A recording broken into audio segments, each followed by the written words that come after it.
Assalamualaikum warahmatullahi wabarakatuh. Kembali lagi di channel Rich Education. Pengertian perusahaan dagang. Perusahaan dagang ialah usaha yang dilakukan dengan membeli barang dagang dan menjualnya tanpa mengadakan perubahan atau pengolahan terlebih dahulu.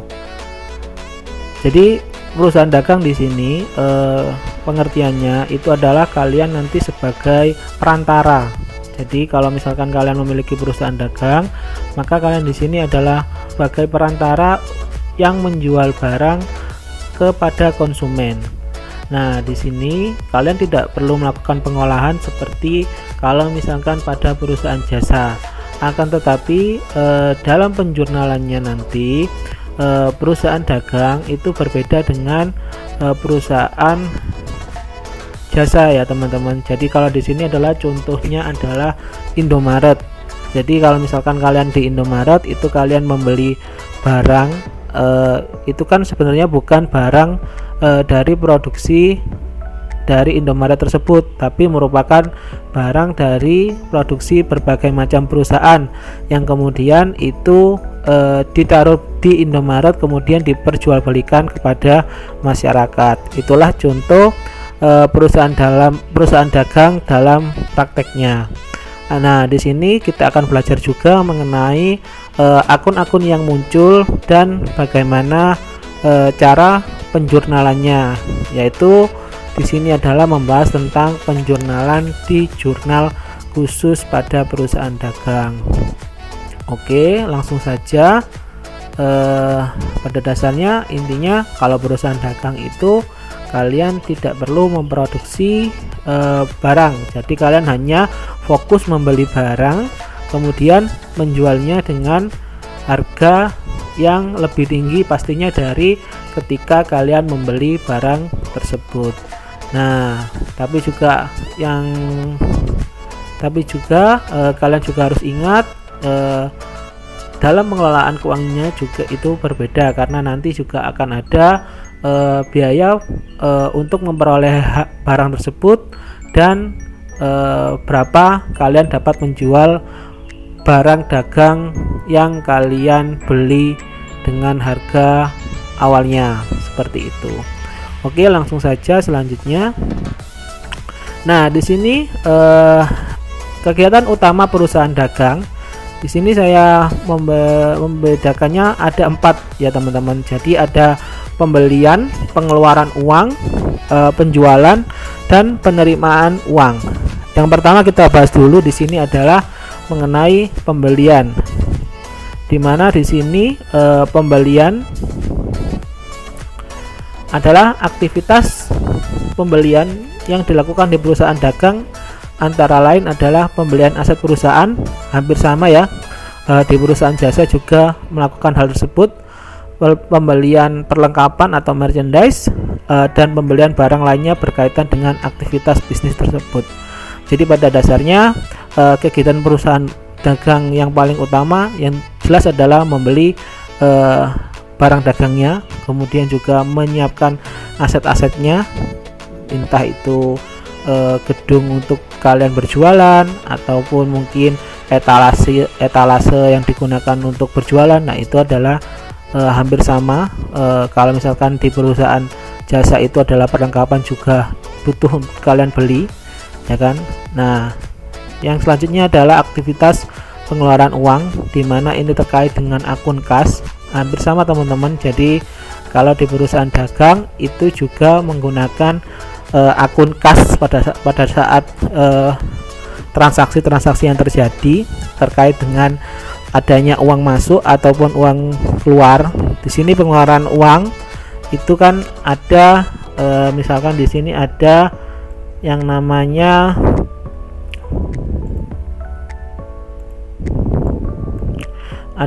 uang belanja, digunakan untuk membeli barang dan jasa, membayar pajak, melunasi hutang, pengeluaran, dan sebagainya. Nah, kaitannya dengan pengeluaran uang di sini itu nanti akan dicatat pada jika uang itu diterima, itu akan dicatat pada jurnal penerimaan kas, dan jika uang itu keluar maka akan dicatat pada jurnal pengeluaran kas. Ya, nanti itu akan saya jelaskan lagi di slide-slide selanjutnya ini. Oke, selanjutnya adalah kegiatan perusahaan di penjualan.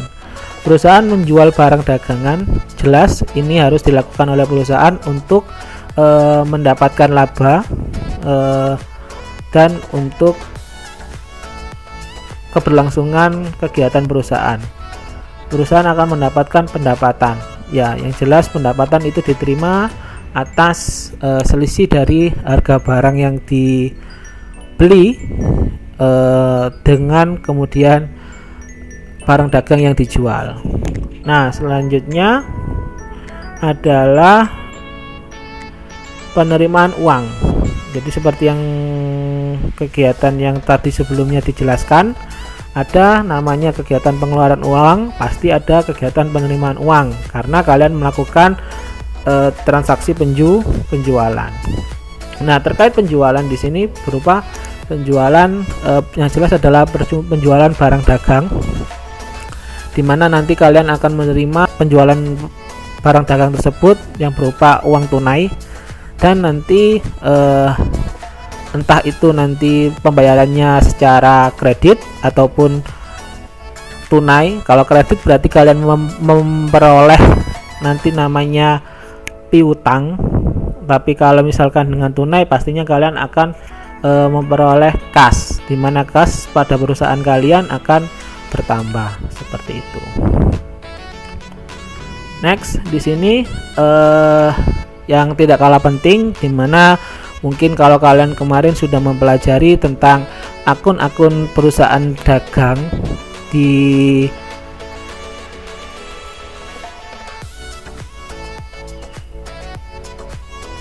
akun perusahaan dagang yang kalian pelajari di perusahaan jasa. Nah, di sini ada beberapa akun baru yang dimana akun tersebut akan muncul pada sebuah sistem pencatatan dalam akuntansi perusahaan dagang. Yang pertama di sini adalah terkait dengan akun penjualan.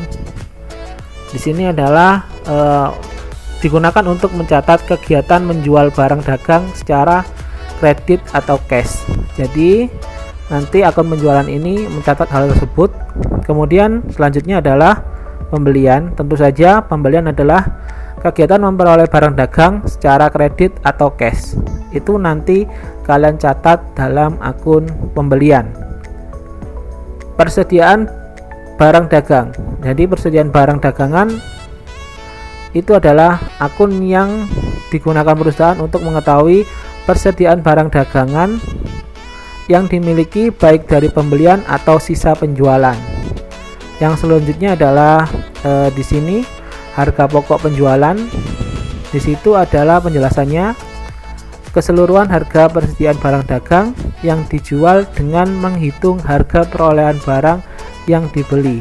Nah, harga pokok penjualan ini yang nanti kaitannya untuk melakukan penentuan berapa perusahaan dagang kalian mengalami rugi atau mengalami laba dalam kaitannya terkait dengan penjualan yang telah dilakukan seperti itu.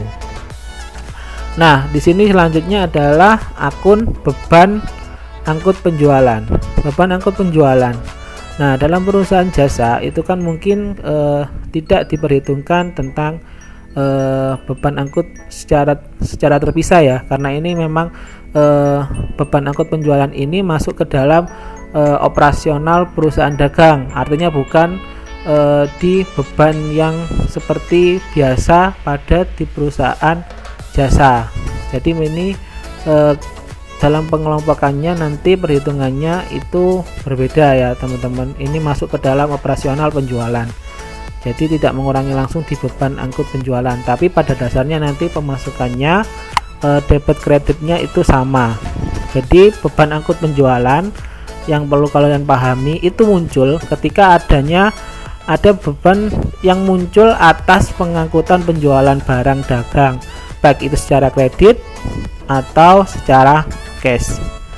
Yang selanjutnya adalah beban angkut pembelian. Nah, beban angkut pembelian di sini hampir sama dengan beban angkut penjualan. Tadi kalau terkait dengan penjualan barang dagang perusahaan kalian, tapi di sini adalah terkait dengan kalian memperoleh barang dagang untuk usaha kalian, di mana beban angkut pembelian akun ini muncul karena adanya beban pengangkutan terhadap barang dagang yang kalian beli, baik itu secara kredit atau secara cash. Selanjutnya ada 2 akun di sini, sebenarnya berpisah tapi biasanya saling berhubungan atau bahkan cuma salah satu saja. Ini adalah yang pertama adalah retur penjualan di sini ya. Retur penjualan dan potongan penjualan. Retur penjualan sendiri itu adalah akun yang muncul karena adanya pengembalian barang dagang yang telah dijual. Jadi retur penjualan itu retur itu adalah pengembalian barang pada dasarnya, gampangnya pengertiannya. Jadi kalau misalkan ada pengembalian barang dagang dari perusahaan yang telah kalian jual barang dagangnya itu, maka itu disebut retur. Nah, selanjutnya potongan penjualan. Nah, pada dasarnya kenapa ada akun potongan penjualan dalam perusahaan dagang itu karena banyaknya mungkin kuantitas yang muncul, kemudian adanya persaingan yang sangat ketat, itu akan membuat perusahaan ataupun di sini adalah pemasok barang dagang dalam rangka menjual atau membeli itu akan melakukan negosiasi, maka di sini akan terjadi namanya potongan. Nah, dalam kaitannya di sini, kalau potongan penjualan itu adalah potongan terhadap negosiasi atau potongan yang diberikan kepada pembeli terhadap barang dagang yang dijual, entah itu karena mungkin pembeli itu membeli dalam jangka pendek, kemudian entah itu karena pembeli bisa melunasi kredit dengan cepat, entah karena itu pembeli membeli barangnya dengan jumlah kuantitas yang banyak, maka perusahaan tersebut memberikan potongan penjualan. Nah, selanjutnya di sini untuk akun retur penjualan dan potongan pembelian hampir sama teman-teman. Jadi kalau retur pembelian tadi kan disebutkan bahwa retur itu adalah pengembalian barang, maka yang pasti retur ini digunakan perusahaan dagang untuk mengembalikan barang dagang yang telah dibeli dari supplier atau pemasok terkait dengan barang dagang tersebut. Loh, kenapa Kak itu terjadi retur pembelian? Ya mungkin karena barangnya tidak sesuai dengan permintaan atau mungkin rusak. Nah, itu perusahaan dagang bisa mengembalikan lagi kepada suppliernya. Nah, terkait potongan penjual, nah maksudnya ini salah ya teman-teman. Di sini bukan potongan penjualan. Di sini adalah potongan pembelian. Di mana potongan pembelian di sini adalah potongan yang diberikan kepada perusahaan yang diberikan oleh supplier terhadap barang dagang yang dijual kepada perusahaan. Jadi kalau potongan penjualan tadi itu terkait dengan perusahaan memberikan potongan kepada pembeli atau konsumen. Di sini kalau potongan pembelian itu pada intinya adalah supplier atau pemasok barang dagang yang memasok barang dagang kepada perusahaan kita itu memberikan potongan harga kepada perusahaan kita, seperti itu.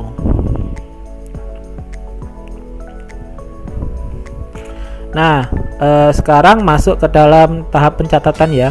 Tahap pencatatan dasar di mana kalian di sini mempergunakan penjurnalan khusus. Di sini yang perlu kalian ketahui, di sini jurnal khusus pada alurnya di sini adalah transaksi, kemudian ada jurnal khusus, di mana di jurnal khusus ini ada 4 jurnal, tapi biasanya nanti juga dibantu dengan jurnal umum sebagai pelengkap, dimana kan nanti akan ada retur penjualan dan retur pembelian.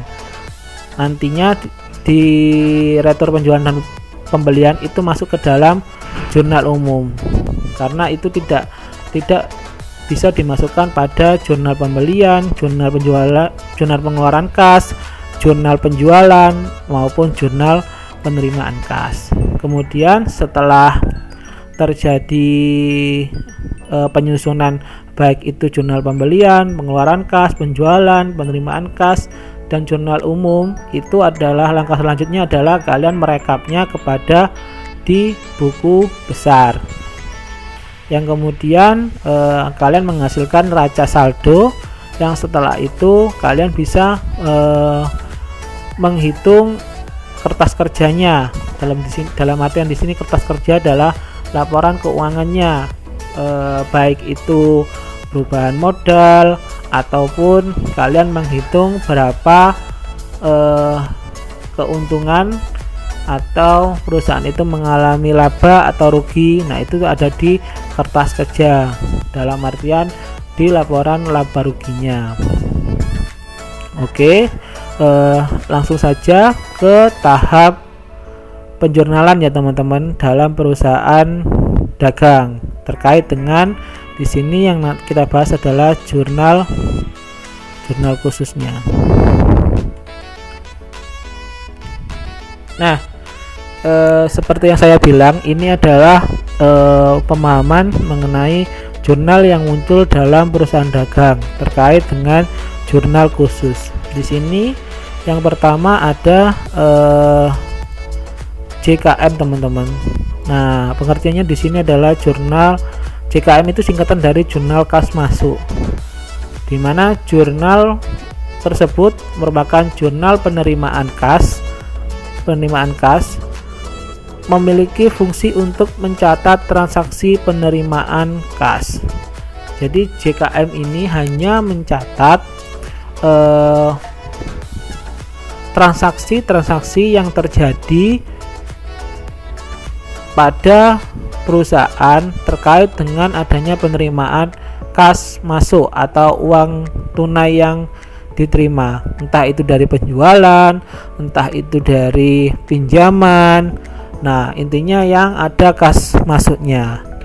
Mungkin biar lebih jelas kalian bisa lihat di sini contoh transaksinya ya teman-teman.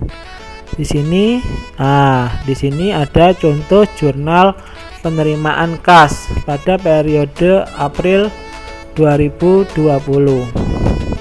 Nah, di sini bisa kalian lihat contoh soalnya. Ini kan ada tanggal 6 ya, penjualan tunai. Itu bisa kalian lihat di nomor 1 di contoh soal. Jadi bisa seperti ini bunyinya: menjual barang dagangan secara tunai sebesar 500.000. Nah, di sini di keterangan kalian tulis penjualan tunai. Kemudian karena kalian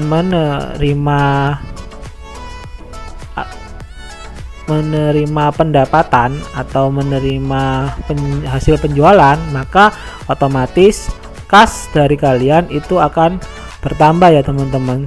Jadi karena kalian menerima uang 500.000, maka kas kalian bertambah 500.000. Dengan apa? Dengan adanya penjualan. Selanjutnya nomor 2 di sini. Nomor 2 di sini adalah ini: menerima pembayaran dari toko biru atas penjualan barang dagang sebesar 700.000. Nah, kalian langsung tulis keterangan di sini. Keterangan tokonya apa? Toko biru yang pasti, atas penjualan barang. Jadi terjadi penjualan barang dagang, tapi dilakukan secara kredit di sini teman-teman. Kok bisa kredit Pak di sini? Ya, ini karena di sini ada namanya piutang. Piutang itu adalah secara kredit dengan potongan penjualan 14.000. Ya. Dan uangnya masuk itu adalah 686.000. Maksudnya di sini adalah terjadi pelunasan piutang. Jadi di sini adalah pelunasan piutang teman-teman. Karena piutangnya berkurang 700.000, maka piutang di sini ada di sisi kredit teman-teman. Dan kemudian karena dalam transaksi di sini itu toko biru itu mendapatkan potongan 14.000, maka yang diterima dari jurnal penerimaan kasnya itu menjadi 686.000. Karena walaupun sebenarnya piutangnya di sini adalah 700.000, tapi kemudian tadi itu perusahaan toko biru ini mendapatkan potongan 14.000, maka kas yang diterima itu tetap 686.000. Loh, kok bisa seperti itu, Kak? Kenapa kok ada tiba-tiba muncul namanya potongan penjualan? Nah, ini pastinya terkait dengan transaksi atau akad di awal terhadap penjualan barang dagang kepada toko biru, dimana mungkin di sini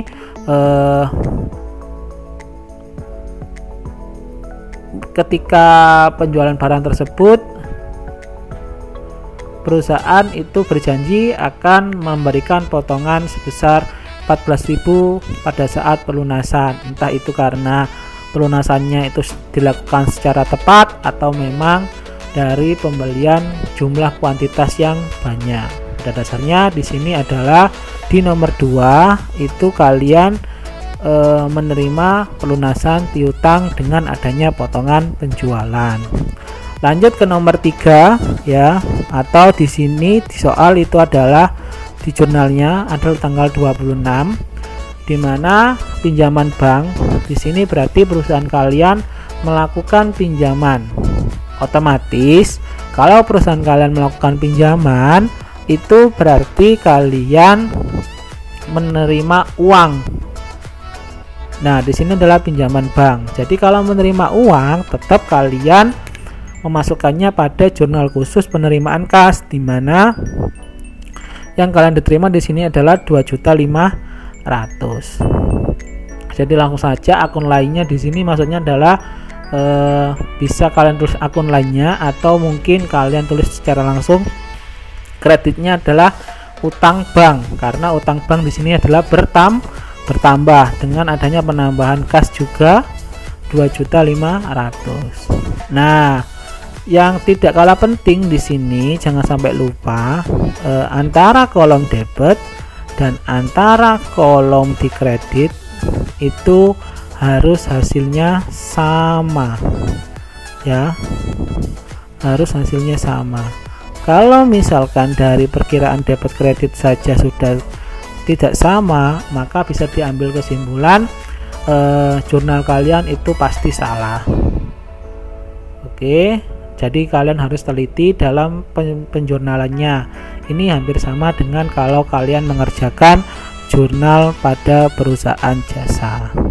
Oke, lanjut kepada jurnal khusus selanjutnya.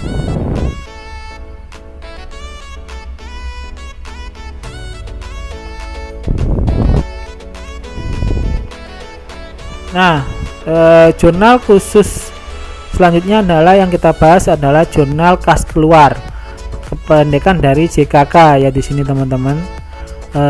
Di sini jurnal pengeluaran kas memiliki fungsi untuk mencatat semua transaksi pengeluaran kas. Jadi pengeluaran kas itu yang adanya pengeluaran, entah itu pembelian perlengkapan, entah itu pembelian barang dagang, itu masuk ke dalam jurnal khusus kas keluar atau pengeluaran kas. Langsung saja kepada contohnya di sini bisa kalian lihat. Nah, di sini yang pertama di tanggal 2 ini nomor 1, membeli barang dagangan secara tunai sebesar 700.000. Maka sudah jelas di sini debitnya membeli barang dagangan, pembelian, kemudian kasnya berkurang. Kas berkurang ada di sisi kredit. Pembelian bertambah atau adanya penambahan harta di sini adalah 700.000, maka ada di debit. Kemudian nomor 2 untuk tanggal 20 di sini, membayar hutang ke toko bintang atas pembelian barang dagang sebesar 1 juta dengan potongan 10.000. Jadi di sini ada pembayaran hutang. hutangnya tetap teman-teman di sini ada 1 juta, tapi mendapatkan potongan pembelian. Potongan pembelian bertambah itu ada di sisi kredit 10.000, kemudian kasnya yang berkurang karena ada potongan itu cuma 990.000. Nah, selesai kan? Udah kan teman-teman? Kemudian yang terakhir tanggal 3 di sini 30 gaji karyawan, membayar gaji sebesar 4 juta. Nah, membayar gaji maka di sini masuknya adalah di akun lainnya. Loh, kenapa Kak di akun lainnya? Karena memang pada jurnal khusus pada dasarnya itu akun intinya cuma ada utang pembelian, tapi boleh kalau misalkan kalian intinya kalian tahu bahwa gaji karyawan di sini adalah masuk ke dalam yang namanya beban gaji.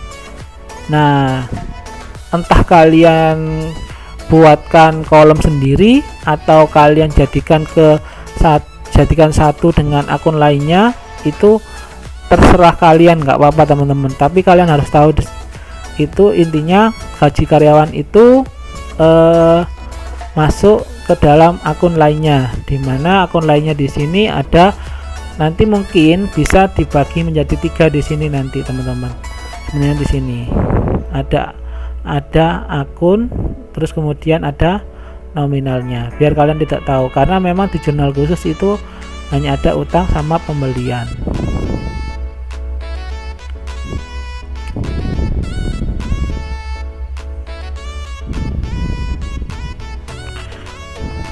Oke, langsung saja. Jadi antara kolom debit sama kolom di kredit itu jumlahnya harus sama. Berarti kalau sudah sama, otomatis kemungkinan ada jawaban kalian sudah benar. Tapi juga jangan sampai kalian melewatkan pengerjaan pada masing-masing transaksi. Tapi kalau misalkan jumlah antara debit kreditnya itu sudah beda, maka sudah pasti saya pastikan jawaban kalian itu jurnal khususnya ada kesalahan.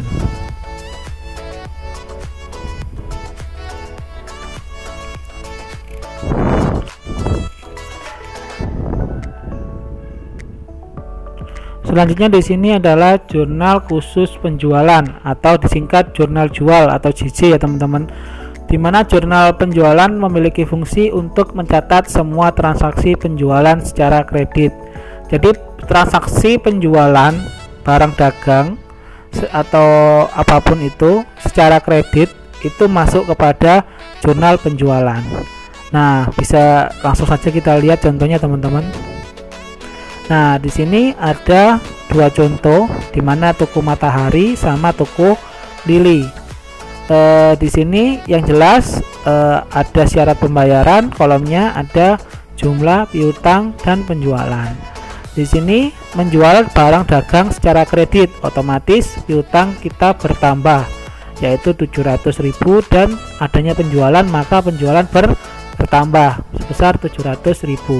Jangan lupa keterangannya diisi toko Matahari dengan syarat pembayaran, itu untuk mempermudah pencatatannya. Kemudian yang kedua adalah di toko Lili ya teman-teman. Di toko Lili sama ya kan, di sini juga kalian isi dulu keterangannya toko Lili, kemudian syarat pembayarannya jangan lupa kalian tulis, dan nominalnya karena piutangnya bertambah sebesar 1 juta.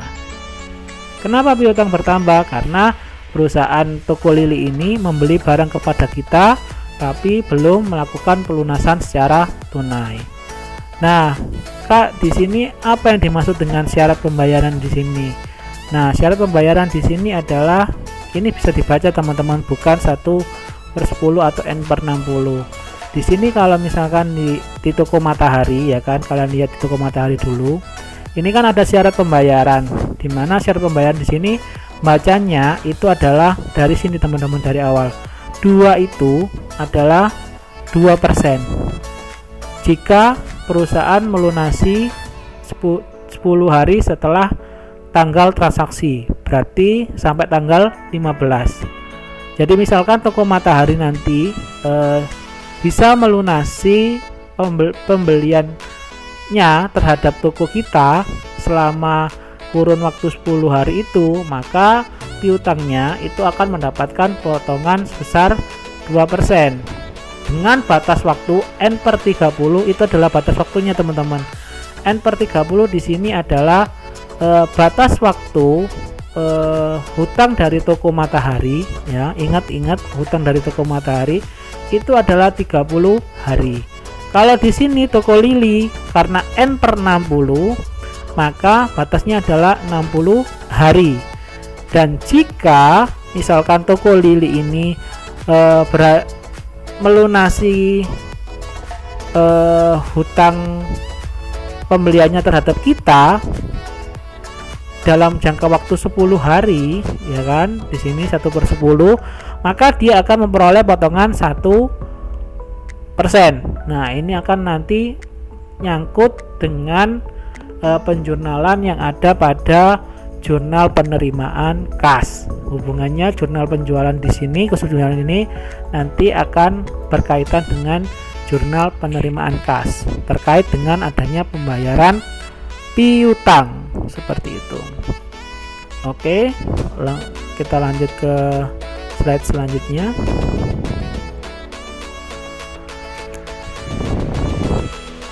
Nah, selanjutnya adalah jurnal pembelian teman-teman.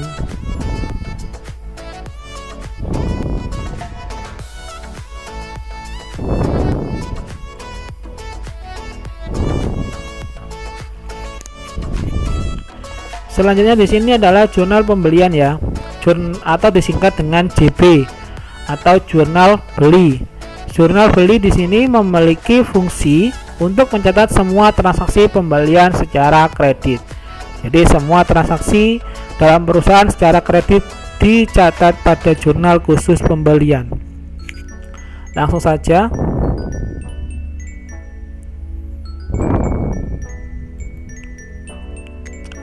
Nah, di sini ada pembelian perlengkapan. Nah, akunnya yang kredit adalah utang dagang atau pembelian barang dagang, ya kan. Di sini terjadi pembelian dari perusahaan kita secara kredit kepada toko Gunung sebesar 150.000. Maka di sini kan kita memiliki utang dagang sebesar 150.000 karena kita membeli barang dagang, ya kan. Kemudian kita membeli perlengkapan lagi ke toko mewah sebesar 300.000, maka yang jelas kreditnya adalah 300.000, kemudian debitnya ada 300.000 karena perlengkapan atau barang dagangan kita bertambah 300.000, itu berarti kan harta kita bertambah. Kalau harta kita bertambah ada di sisi debit. Dan utang dagang, karena kita memiliki hutang dan utang itu bertambah, maka ada di sisi kredit. Nah, antara jurnal satu dengan jurnal lainnya harus balance kalau dijumlah seperti itu.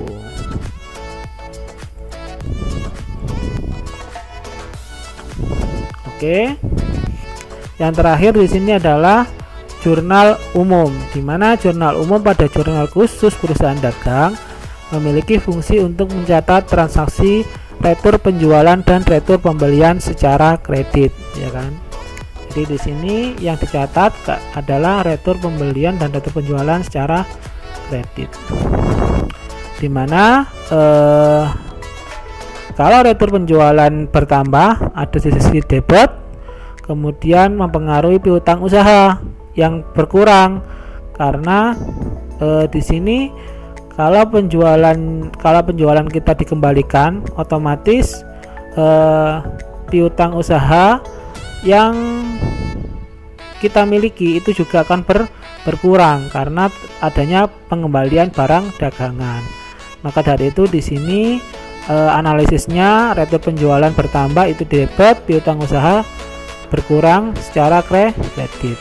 Nah, ini selanjutnya adalah retur pembelian secara kredit. Jadi utang usahanya berkurang karena kita membeli barang itu kemudian kali kita kembalikan, otomatis utang usaha kita kan menjadi lebih rendah. Jadi utang usaha kita berkurang, ada di sisi debit, kemudian retur pembelian kita bertambah, ada di sisi kredit, seperti itu. Jadi ini kalau jurnal umum hanya digunakan untuk mencatat retur penjualan dan retur pembelian secara kredit. Adapun nanti mungkin ada potongan, nanti tinggal dimasukkan ke dalam jurnal umum tersebut terkait dengan adanya retur penjualan maupun retur pembelian. Nah, di sini dalam penyusunan jurnal perusahaan dagang, kaitannya adalah jurnal khusus, saya memiliki beberapa tips di mana pada dasarnya tips pembuatan ini bisa kalian praktekkan, karena ini juga untuk mempertajam kemampuan dan pengetahuan kalian. Yang pertama di sini adalah terkait dengan kalian harus memahami soal tersebut.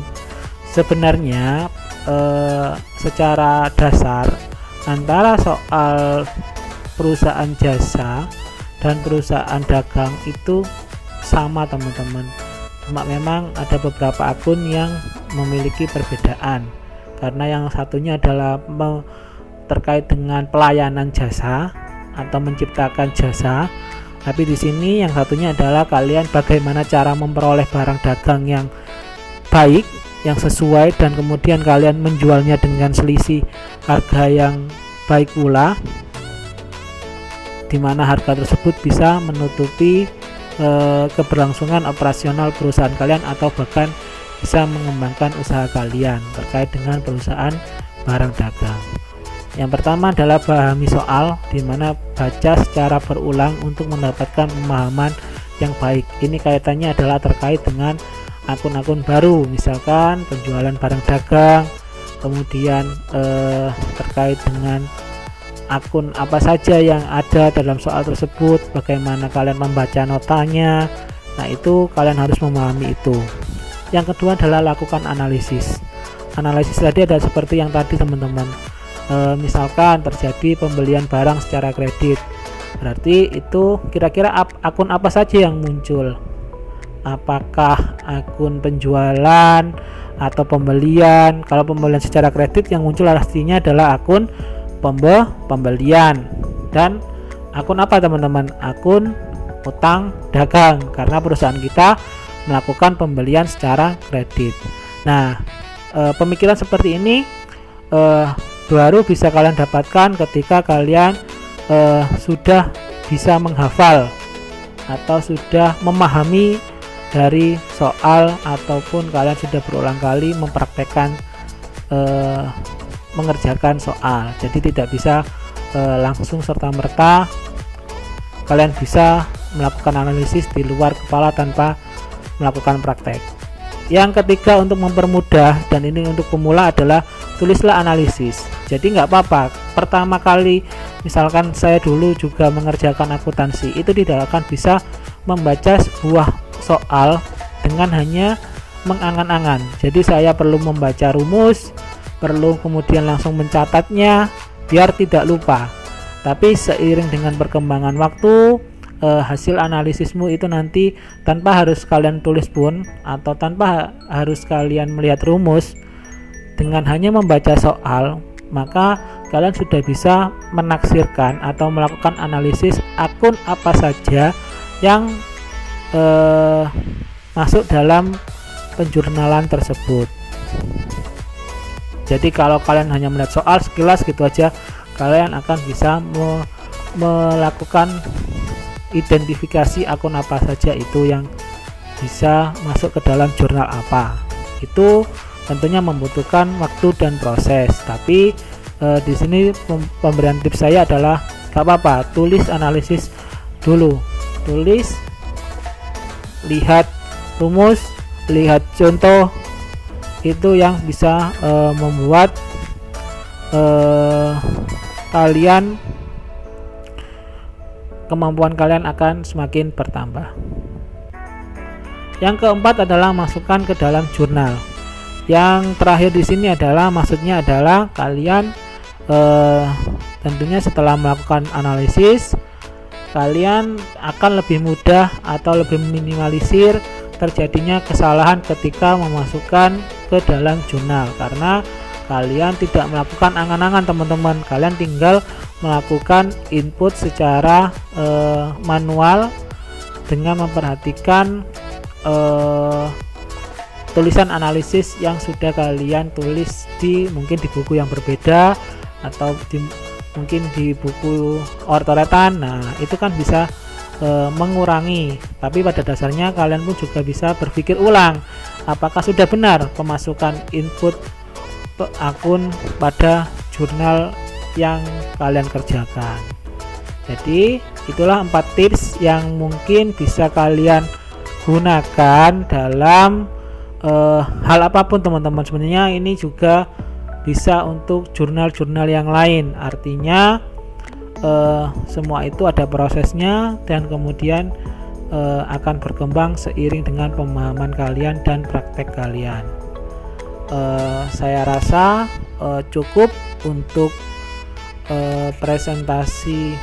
Saya rasa cukup untuk pemberian materi terkait perusahaan dagang dan sebatas pengetahuan awal tentang penjurnalan khusus dalam perusahaan dagang.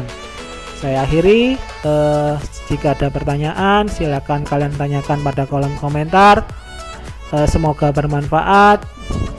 Jangan lupa share kalau bermanfaat. Jangan lupa juga dukung channel ini biar semakin berkembang.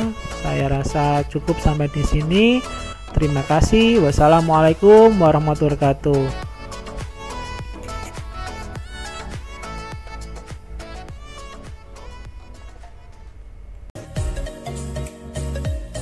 Terima kasih telah menonton.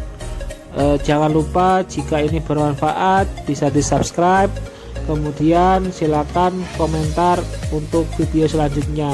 Terima kasih.